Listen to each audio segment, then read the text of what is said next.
Greetings, I am Wham Bam Duel, and welcome to the extended cut of my interview with Paul from Team APS for the video he made on all of the lost Yu-Gi-Oh games over time. Originally, the video was going to be more cross-duel centric until the scope of the video got expanded a bunch, and I do think that was a net positive. I do think it's a very good video. As a result, a good portion of our interview got cut. I'm going to skip over all the introductions because if you're on my channel, you probably know who I am, and if you're watching this, you probably know who Paul is. I'll also give a quick mention to the fact that I have also linked below the Willow Grotto Discord server if you want to go down there to support or enjoy the work of Antoinette and Tenjoin.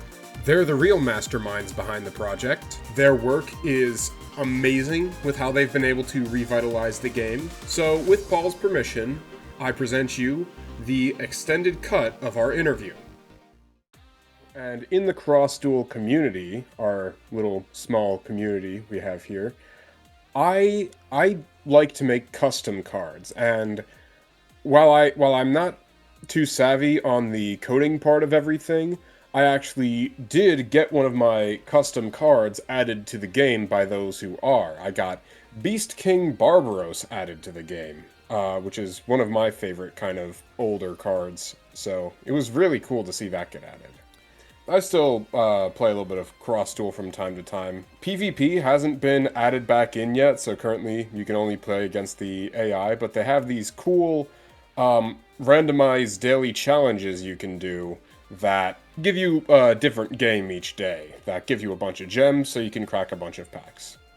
Right. Well, cool. So thank you for joining me. I figured this would be fun to talk to somebody who still, plays Yu-Gi-Oh! Cross Duel and would just have more experience almost with the game's not only lifespan, but also sort of its post-life. Mostly we'll be talking about, when the game came out, before it came out and stuff. So I do have a few questions, and, just sort of feel free to just talk about it. We can kind of chat about Cross Duel.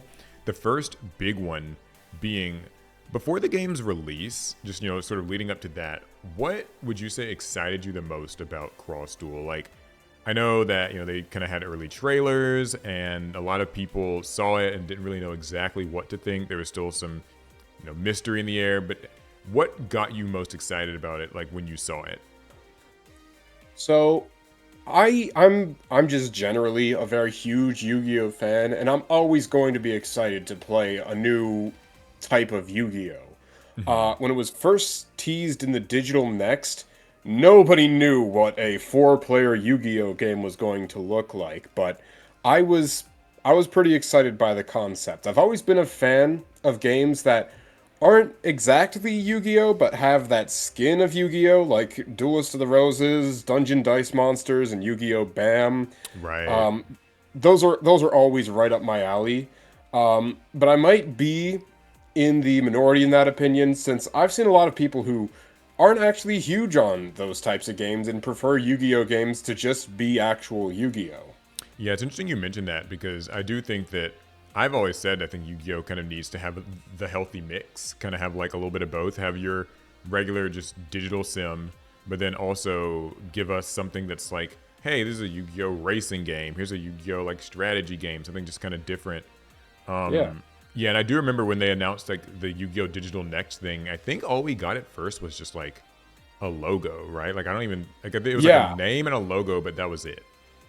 Yeah, no, I still remember a lot of those mixed reactions from that Digital Next. I mean, people were definitely happy that it existed. I kind of wish we had more sort of that, like, Nintendo Direct sort of video to, like, get all the upcoming plans and all of that to, like, see what's in the future of the game. I really hope they do more things like that. But, yeah, you're absolutely right. They just teased, like, the logo, and they're like, ooh, it's a new 4-player Yu-Gi-Oh game that we're gonna have more details on shortly. And then we didn't hear, like, anything else of it. I know, I apparently there were trailers that came out, but I never saw any of the trailers, and I'm someone who tries to stay up to date on, like, as many Yu-Gi-Oh things as I can be. Yeah, it's kind of funny you mentioned that. I do remember, like, I think people at first thought it was like maybe just be like a battle royale duel thing, like 4-player duels, or maybe like 2v2s.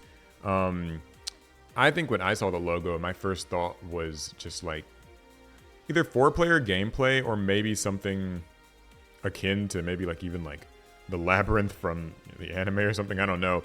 But the trailers that you mentioned, I didn't see them either, actually. Like a lot of that stuff I saw after the fact, they did make commercials closer to like Cross Duel's release, but I think they only aired them either in maybe like it was like in Europe primarily or something else. I'm really Yeah. not sure. And then I don't think anybody really covered it because no one knew much about it. So Yeah, no, they really could have advertised that better. Because like I said, I think the only time I heard about it like being released was they were like accepting certain groups of people to be like beta oh testers, yeah, yeah. and I really wanted to be one of those testers. That was before I knew the game would be mobile exclusive, and at the time I had a phone that just could not handle mobile Yu-Gi-Oh games for some reason. I guess they were just too advanced or something. Um, Yeah, it was kind I of remember the crazy. lead up to that too. I remember them doing like a sign up campaign, which was like, which lasted a really weirdly long time. Like they were like, yeah, if we can get to some number, like 50,000 or 1 million or whatever, like pre-downloads, there will be a Rise of the Storm Monarch, you know, sort of event or something like that, like a Yeah, one of the raid raid pools. challenge, Yeah. and I remember them kind of pushing that. And I was like, man, it seems like they're just not getting the numbers. But that's kind of all I remember leading up to release.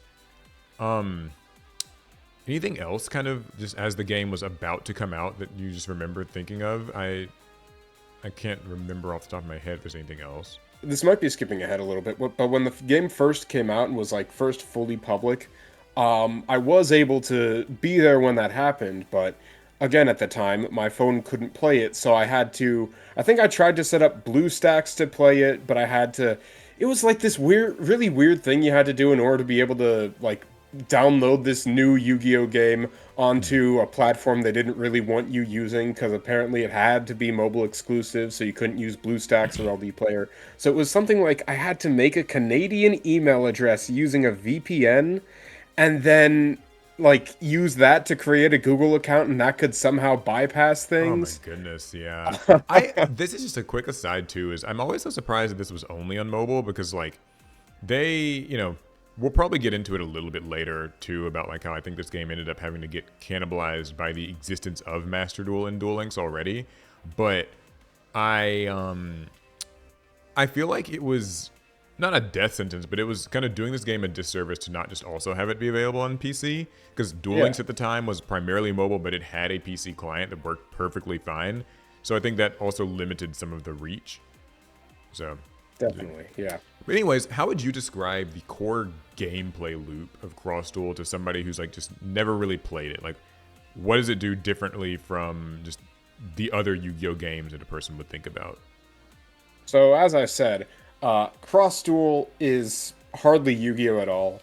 Uh, the only mechanics I could even say that are retained is like normal summoning, I guess. Yeah. Um, it plays. What I always like to say is that Cross Duel played more like a board game with moving pieces in the form of cards. Yeah. But so in terms of the standard kind of ranked PvP gameplay you'd play, it was a four-player free-for-all that ended after 8 turns, or after any player's life points hit 0, and then the player with the most life points at the end wins. Additionally, every one of your monsters, whenever they dealt battle damage, you would increase your life points by that amount, so that would help out a bit. It was also pretty cool how a big part of it was the cards had skill trees where you could put different effects on different cards, and super rare and ultra rare cards even had special skills exclusive to that card specifically. So it allowed for full customization of every single monster in the game, which I found extremely unique and ambitious and creative. And I kind of wish I got to see more of that with these other non-Yu-Gi-Oh! Yu-Gi-Oh! Games. Yeah, I always thought that that was like a really defining factor. Was I think for a lot of people they saw like, what, my number 39 Utopia is a vanilla now, like it can't do anything. Well, this is Oh stupid. This yeah. sucks. But then No, like you give it effects. Like, it's kind of Right. like an RPG in that way. Like you can kind of give it a role almost by the different effects that it gets. But outside looking in, I guess people maybe didn't see that as appealing because they didn't have the time or the interest of Yeah. like diving into the feature. Yeah, no, they just saw what this monster is now normal monster. I'm not interested. I'm not going to look any further into this. I do think that that whole, because you mentioned how it's really hardly Yu-Gi-Oh at all. I think we'll probably get into it a little bit more here in a bit, but like I do think that that whole like the fact that it isn't the Yu-Gi-Oh people know and love, but it vaguely masquerades as it, maybe turned some people off because they still had monsters and like you said, normal summons, attack points, defense points. Like there are spells and traps, but they're just not like nothing really works in the same way that it does in the TCG. And I think so because people maybe couldn't carry that knowledge over, they Right. just found it off-putting. Yeah, definitely. But so it's a 4-player game and must be a 4-player game. There are no like 1v1s to my knowledge, right? No 1v1s. I think it's always I 4-player. mean, they had like some single player stuff you could do, like they had the tag duels where you get to tag team with an anime character, and then it was like you and that character against two other characters.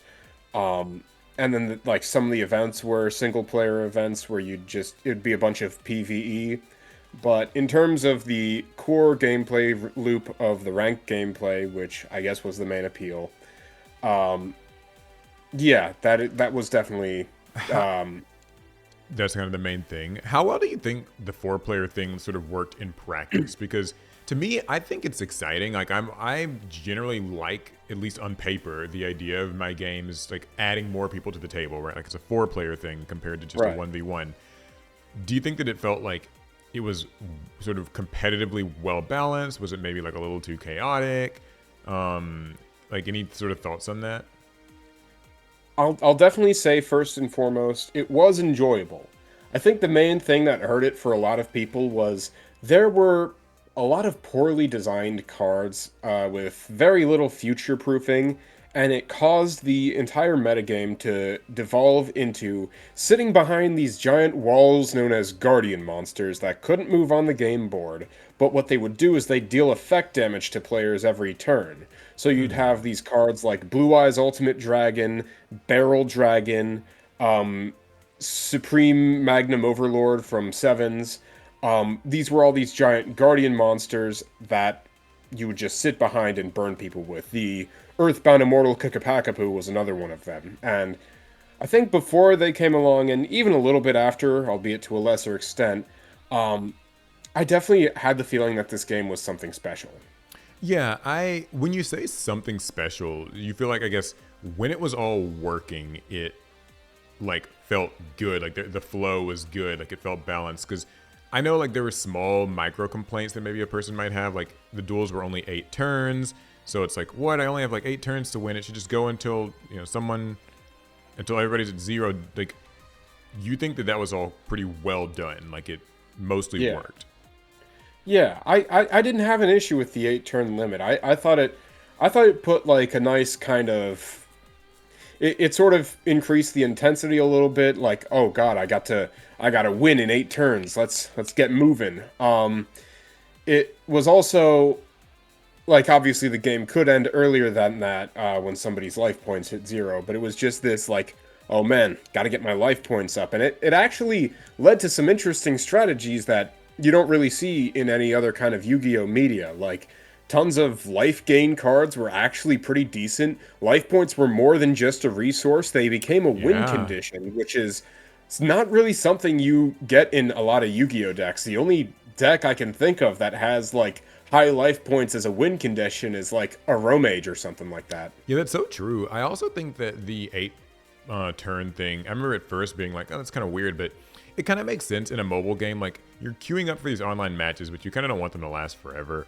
Like, Yeah. they do need to come to an end. And so I think they settled in a good time. Yeah. I want to ask then, at what point do you think that the game kind of might have started to sort of feel like it was in trouble? Like, do you think it was like, just out the gate, this game looks like this is going to die? Or do you think there was kind of maybe a a point like several months in, perhaps, where it was like, maybe there's like a monetization thing or like a gameplay thing or just sort of adoption thing? I'm gonna start by saying it's definitely all of the above. For example, when the Guardian monster issue came around, that was when I first started to worry about the game's future. Although I don't think I ever could have seen the end of service coming that fast. Yeah. Then the monetization issue, ultra rare and even super rare drops from the shop. That was a huge issue for a lot of people who were free to play like myself, and only when it was too late, Yeah. I guess I they a quick go thing ahead. about Sorry. that. I heard like it didn't. I heard like the drop rates are really low, and also Yeah. there wasn't even like a pity system at first, right? No, the pity system was added way later. Basically, like the pity system only came like a month before the announced end of service, Oh goodness. if I recall Yeah, correctly. that's something actually about that too. Is you know, they use gems in this game like they do in Duel Links and Master Duel and stuff. I sometimes Yeah, think that when you have three different Yu-Gi-Oh games and they're all kind of having their own like set of, you know, gem counts and like packs that you buy and kind of gotcha systems, it also, like, if you're the average Yu-Gi-Oh player, which was to say that you're maybe playing this game plus one of the other two, I do feel like that would add up. Like it just makes yeah. the monetization feel even more predatory. In addition to like maybe the lower pull rates. So Oh, definitely. Yeah. It was it was kind of ridiculous that I still kind of have this, I guess, sort of semi hot take where it's like, if like you should be able to transfer cards between these games a little bit, or at least transfer your freaking gems between games so that I agree. you have like one solid account. I agree. I 100% agree. And you don't have to buy the same cards over and over again. Like, I know obviously it's way easier to like, Blue Eyes is one of the first cards you get in Duel Links, but it's like, oh man, I have Duel Links, or I have Blue Eyes in Duel Links, but I've only got two copies of it in Master Duel, but I really want that third copy. I gotta drop 30 ultra rare points on that. Or pull it from a legacy pack, which, and you know, now they have a structure deck for it. So, but Blue Eyes was just an example. It could be any card. It could be any card. Yeah, I also think like the game kind of seemed like it just didn't pick up an audience, and I I have two thoughts on that. I mean, my first is just that, like, and we can talk about them both a little bit. You know, why do you think this game didn't find an audience? Like, it seems like Yu-Gi-Oh players would be at least trying this, but I feel like there were people that didn't even really try it, maybe because they didn't know it was out or like what it was, or just what do you think that? Like, what do you think that's about? So, I definitely think there was a critical error when it came to this game's advertising, because there was none. At least none in the States, which is, you know, one of the biggest player bases in the world, from what I've seen. I still remember when the end of service was announced, there was like a huge thing on Twitter about it, and tons of people were like, wait, this game got released? I When? know, I know. I saw. I was like one of the. No, I wasn't one of those people because I mean I was playing it, but like I remember seeing so much of that where I think people just they didn't know that the game came out, and they also didn't know, like, I guess just that it had like a meta game or that there were like new packs and stuff just being released around it. I think that another tough part too is how do you like, you know, what's kind of the elevator pitch of this game? Like with Master Duel, the elevator pitch is really easy. You play the Yu-Gi-Oh card game, but like, you know, in Yeah. a full sim, but it's just digital, and that's cool. And like Duel Links has that pitch of like, you know, it's simplified Yu-Gi-Oh with anime characters that you like and like recognize. Yeah. Here, I think it was harder. Like, you know, what is Cross Duel is like a hard one to. Yeah, I guess if you wanted to like try to come up with something, it's like all your favorite characters and cards are here, but it's a new way to play. It's, you know, do you want to try something new? It's like, and that's really the best I can think of. Didn't you? I think that I remember when we were talking kind of before recording, you were mentioning how like one of the cool parts about this game was just that like the characters kind of had like a sort of pseudo affection system where like Yeah. you had your dual partner and like they tell me a little bit more about that because I feel like people didn't even know about that. So I basically in the cross duel community, a lot of people, myself included, kind of referred to this game as the Yu-Gi-Oh dating sim because every single character in the game you could select as your tag team partner for the PvE, or they would also like be right next to you while you were playing in ranked, and they'd be like, "Yeah, you get him. Go on, monsters, move ahead, get him." And then after every duel, if you won, the friendship meter would go up a lot, and you could unlock special cutscenes with them and special story arcs like you get to become like with the Kaiba one, you get to become like his top employee. You're at the top of the world when you tag team with Seto Kaiba, and then some of the funnier ones were like Weevil and Bandit Keith, where it was they were basically the I can fix him characters. You had characters like Dark Signer Callan Kessler from 5Ds, where you actually got to become a Dark Signer who had lost their memory, and he was like, "Wait, you've lost your memory? We got to remember what your grudge is about. You're a Dark Signer. Come on." I see, and that's the thing is like I think that none of that seemed at all present in the marketing. Like, I think there are a lot No. of Yu-Gi-Oh anime fans who really would play that. They would put like let's assume that Cross Duel is a miserable playing experience, right? And it's just like Right. a whole grind fest, and there's no redeeming factor. There would still be people who have their favorite Yu-Gi-Oh anime characters and would play just for that. I totally 100% think Yeah. that would be the case. I have seen these like just Twitter fan accounts where like this is the Soul Burner Daily, and it's just like literally just fan art and Yeah, just like yeah, just simping over these characters, and and in a good way, like it's really cool. And so I think like people yeah. didn't know that because when you look at the little bits of advertising that there was, they never really seemed to show like the characters kind of as a progression system and stuff. And I think that was a miss. Yeah, I genuinely think they could have leaned into that. They really could have said, "Hey, you can play you they'll talk to you. They're your buddy now. Yeah. Become the ultimate Kaiba Corp employee. Become best friends with Yugi and Joey." And people would go nuts for that. I know. Something also too is like it was fully voiced. Like for the most part, like all the characters like had voice lines and Oh yeah. and that's kind of a rarity in like there was a budget to this game, I guess is basically what I'm saying. Like they'd hired these voice actors, they got these voice lines recorded, like, many different lines for like wins and losses and like their different moods and how much they do and don't like you and stuff. So this wasn't like a cheap, little No, no. this wasn't a cheap thing. Let's see. Okay, so they announced the end of Cross Duel like basically what, about 6-7 months like into the game? Like it didn't even hit a year Yeah, mark, it didn't even last a year. which is sad. Do you, when you first like heard about that, like, just what were your thoughts? Like, how are you feeling about that? My initial reaction was, "Wow, they're really not gonna bother trying?" The game had a Same. ton of potential, and I feel like it was all just totally wasted with that end of service announcement.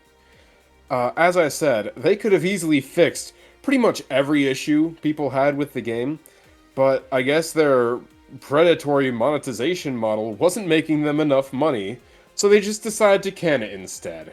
Yeah, that is so true. Like, I think, I know that we are in a period of time where mobile games, you gotta quickly make profits in that first couple months, and that's like what you live or die, like sink or swim. But I do get the impression that for how much they put into this game, like the voicing, the 3D models of the monsters, like there were some monsters that got 3D models like for the first time in this game, I think. And Yeah. all of that, and like for them to just be like, well, not making enough money, we're out of here. Like we're dipping, just abort mission. Don't even try to like balance the game. Don't try to change the marketing efforts. Just later. Why bother, right? Why bother? it only betray every single person who actually enjoyed the game, you know.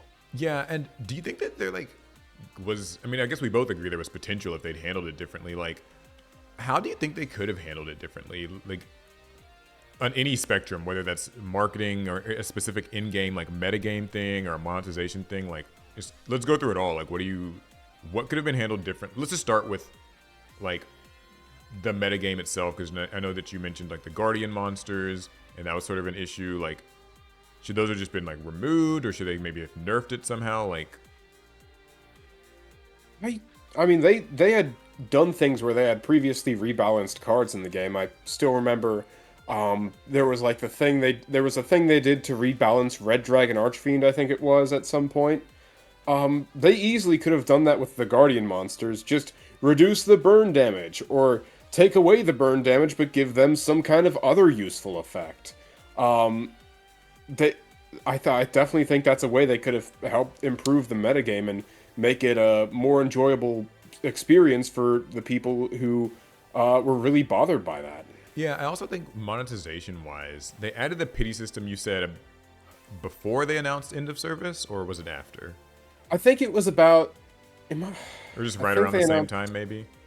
Might have been like a week or two ahead of end of service, Yeah, which that's a maybe. shame because I think that they should have let the pity system run its course a bit. Like, you know, yeah, if you guys are making it like really too hard to pull stuff, improve pull rates. Or if you're gonna add a pity system, then wait a few more months and see if that brings anybody back, or like, kind of encourages more gym pulls and stuff. Because it sounds like they just announced the pity system literally as a precursor to just, well, okay, so now when we do announce end of service, people won't, I guess, complain as much. Yeah. And that's a shame. Marketing wise, what do we think should have changed with the marketing? I know we said characters. I think characters should have been more front and center. Yeah, definitely the characters should have been front and center. I definitely think it would have helped the marketing if they had shown that you be able to customize the cards. That way, all the people who are like, "What? Odd Eyes is a normal monster now." Ugh. I agree. Um, That would have been good.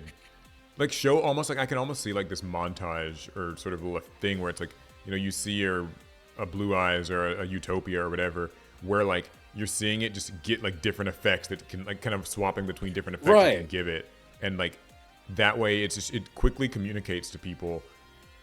Yeah. This is a game where you're playing your favorite monster, but it can sort of do whatever you want it to do. I Right. think I that would mean, have been awesome. just show the drag and drop of the master skill or special skill onto each of those cards, and show it actively turning from a normal monster into a synchro, Xyz, pendulum, link monster, I ritual, know, because fusion. that was a thing that you could do. Like, imagine, like, I think that would spark so much curiosity. The fact that you can kind of like Yeah. turn them into that, because that would make an average Yu-Gi-Oh player be like, okay, there's clearly something different here, but it's something I'm into. And Yeah. another thing, and I kind of like your opinion on this is like, I think, God, what was I gonna say? I think that maybe as a content creator, Konami never really like reached out to me to talk about this game at all or test this game at all or anything. And I saw that they did do a little bit of content creator outreach, but it always seemed like it was with these very not Yu-Gi-Oh channel, like Twitch streamers or something, and they would be like very Really? obscure. Yeah, I was looking into this. So it would be like these really obscure Twitch streamers from sometimes South America, sometimes Europe, but they weren't primarily Yu-Gi-Oh streamers, nor were they like even like large channels at all. Like, it was just, it's kind of strange. Like, I think that if you're going to do kind of content creator outreach and have some people in the space like playing the game, like they should have been doing some of that. But Yeah. I saw really none of that. So They like every time there's a new set, they reach out to all sorts of content creators. Like I know a big one's Revs Cards. They have stuff like the box openings like a week or a month before the set releases. yeah, and they Uh, weren't even working with any of those people, like the people that they already yeah, typically work with. yeah. They're just like, why not go to Yeah. these huge voices in the community? It's free advertising and everyone's happy. Yeah, I think that actually is a great kind of segue into my last major question is like, What lessons do you think that Konami or like, whoever's developing these games really, what could they kind of learn from this whole like arc of Cross Duel, like that they can maybe take into the next game if they are to make one? What I'm going to say is, if you're going to make a game that's Yu-Gi-Oh! But isn't Yu-Gi-Oh! And it just has the skin of Yu-Gi-Oh!, you need to be prepared for people to question it a lot at first. People are going to approach it almost intrinsically from a place of skepticism, like, oh, what is this? It's not Yu-Gi-Oh!, but my Yu-Gi-Oh! Cards are here. What is this? But if you make the game play well, and you make it available on as many platforms as possible, not just because it was irritating that Crossduel was only on mobile, but having it on as many platforms as possible makes it as accessible as possible to as many people as possible. 100%. 100%. And then, lastly, I'd say if you want it to be monetized, go for something more like Master Duel. I think out of all the Yu-Gi-Oh! Games that have a monetization model, Master Duel has the best one because opening 10 packs can pretty much get you any card you want. If you just pull 3 ultra rares, that's not like It's the not most terribly difficult hard. thing to do in the world. Yeah, you know You what? can you Sorry, go can ahead. really get any card. Yeah, you can really get any card you want from just cracking 10 packs in Master Duel. Yeah, and I think that also both of your points are almost connected in the sense that if you're going to make a game that's experimental and it's going to have to sort of be like a multiplayer sort of live service type of game, then yes, people are going to be suspicious. That means that you have to go harder in the marketing because you're going to have to compensate for the fact that this is not just a game that sells itself on being like a sim. And in that same vein, you have to be willing, I think, to wait a bit longer than a normal thing. Like, yes, we know mobile games gotta like get those sales, get those players like fast so that they can stay active and stuff. But I think that they got cold feet too soon, I would Yeah. say. Like, I really think that like you have to accept that yes, this is an experimental game. Not everybody's going to hop on it first, but do the best you can with marketing and maybe give it a full year or year Yeah, and a just half. be patient with it.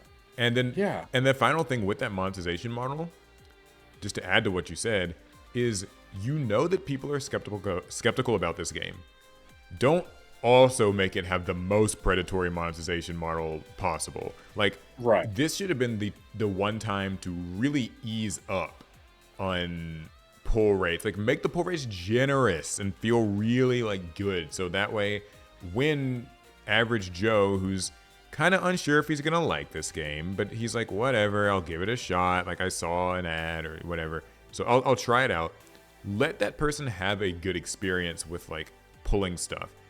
Like maybe I know all mobile games eventually end up in a place where like a few years down the line it's just predatory hell, but at least like let that first 6 months, that first year, like just be really generous. Like let people just get loads of gem bonuses and the Yeah. pull rate should be plentiful and yeah, like just so that way people when they get into this they're having a good time. Yeah, and if you and after you be generous with the pool rates, if you want to turn up the predatory monetization model, at least now you've got some people secured because it's like, oh, I'm not gonna stop playing this. Look at everything I've already got. Come Yeah, on. like and that's the thing is like I know like people hate these gotcha game models and I'm not by any means defending them, but I just think that at least save the evil milking of the money Right. for a few years, a couple years in instead of like early on. So Yeah. I'm trying to come from an approach that would actually appeal to Konami. yeah, because I mean I know like they're a company, they're a business, they gotta like this needs to be profitable to in order to be sustained. But I think that when it comes to stuff that's experimental, you do have to have some more patience and let Duel Links and Master Duel, which we know make loads of money, let them subsidize this game for a bit. Right, right. Yeah, not every penny from Master Duel and Duel Links has to be, Just pure put back profit. right. Yeah, pure profit or even go back directly into those games. They can use it to fund these interesting projects. Konami is what, a multi-billion-dollar company? Come Yeah, they on, can afford it. The last they thing I can afford wanted it. to talk about is so right now there is a cross duel sort of Discord server that basically my understanding of it is that it has sort of revitalized, sort of reverse engineered Yu-Gi-Oh! Cross Duel so that it can be played on something like Substack and or on Yeah. PCs. Tell me a little bit more about that and how a person, because you know like they get like super nitty gritty with the coding part, but just what's the gist of that and how like a person can play it? So, first step is to join the Willow Grotto Discord server. I'm sure you're going to have a link to that in the description For sure. that anyone can check out if they're interested. After that, it's what you'll need to do is you'll need to download phone emulator for PC. The one I went with is LD Player 9. That's the one that works out best. There are some ways to side load it onto, I think, Android devices. I don't know if it works for iOS. But they've got all sorts of directions in these, like, how to download chats and FAQs and all that. So pretty much as soon as you join the Discord server, you can find all the directions you need to play some Cross Duel in there. So how is it playable in this form? Like what all can you do with the game? Is it just single players or multiplayer? Unfortunately, they have not been able to re-implement PvP. So basically, what you can do is you can play the tag duels that I mentioned earlier, where you team up with an anime character and you play through like that. You can also play the raid duels against all the different monarchs and even some of the other ones, like against Barrel Dragon, I think, or number 15 Gimmick Puppet Giant Grinder is another one. They also have they actually made an exclusive character that they added to the game. They basically took all the assets for the Miss Guide character from OCG Structures and they made her a playable tag partner. They've also added tons of custom cards. But the main sort of gameplay loop now is every day you get to do these random duels where you get randomly assigned decks that you can do 4-player duels with, where you play against 3 different AIs, or tag duels with, where you team up with a character against 2 others. And it's just a bunch of different, like, preset decks that you can play with, and then there's also different ones you can play using your own decks, so there's still the incentive to collect cards. But these pay out like 6,000 gems for every single one that you beat, which I think is like 5 packs. And then they also turned up the login rewards, so you can just get a ton of packs for free. No monetization is implemented, nor do I think they intend to ever do that. It's just nice and smooth and easygoing, and it's Kind of a like, post-mortem way of playing Cross Duel, I yeah, guess. yeah, definitely post-mortem. But I mean, I think they're still working on trying to add more new content. Like they added a new pack that you can open up that has all sorts of new cards, one of which was designed by me. So if you pull a Beast King Barbaros, that'll be compliments of Wham Bam Duel. Yeah. Awesome. Well, honestly, I really appreciate you taking the time. I feel like just learned a lot more about Cross Duel. I remember I did play it. A couple of my friends played it. It was unfortunate seeing it go because I really do think it went before its time. Like I do think that they just should have given it Oh, more time. definitely. Yeah. Yeah. Um, It's funny when they did the like distributions where you could get the icons for Duel Links and Master Duel. I did those in a heartbeat, and I still have them on my profile to this I day. am I so wear upset because I those. don't have them. I wear them like a badge of honor, dude. I have like I think it's on my Twitter. I have this like pinned thing from when they announced end of service, and I'm like, never forget what they took from us. I know, like I really do think that we lost something good, and I guess the last little tidbit to would be what do you think is like next? Like, do you think Konami will maybe, like, I know that it seems like this probably didn't go super well for them, so they might be apprehensive about ever really doing another off the beaten track type of like Yu-Gi-Oh project? Or do you think there's like hope for that, and maybe what do you think that might be? I think there's always going to be interest for it, and I've even seen so many things in the community of people making their own little Yu-Gi-Oh games, like the Dungeon Duel Monsters thing. Um, a very cool friend of mine made an entire Yu-Gi-Oh Scrambler, which is cool. Um, like there are tons of cool little Yu-Gi-Oh projects around that people are working on. There's Kingdom Duels in Tabletop Simulator, which is extremely chaotic. That's playing Yu-Gi-Oh how it was played in Duelist Kingdom, which is absurdly fun. Um, but in terms of whether or not Konami is going to venture into that space again, I really do think it's only a matter of time. I really think they want to use the Yu-Gi-Oh IP for more than just the card game. I really think they want to use that hugely popular IP. It's like one of the top IPs in the world. Uh, like, why not? You know, why not? I agree. Well, cool. Thank you for your time. Really do appreciate it once again. If you guys want to check out Wham Bam Duel, I'll have all of his information down below in the video description, as well as where you can join the sort of post-mortem cross-duel Discord called Willow Grotto. And I guess that's going to be it. Yep.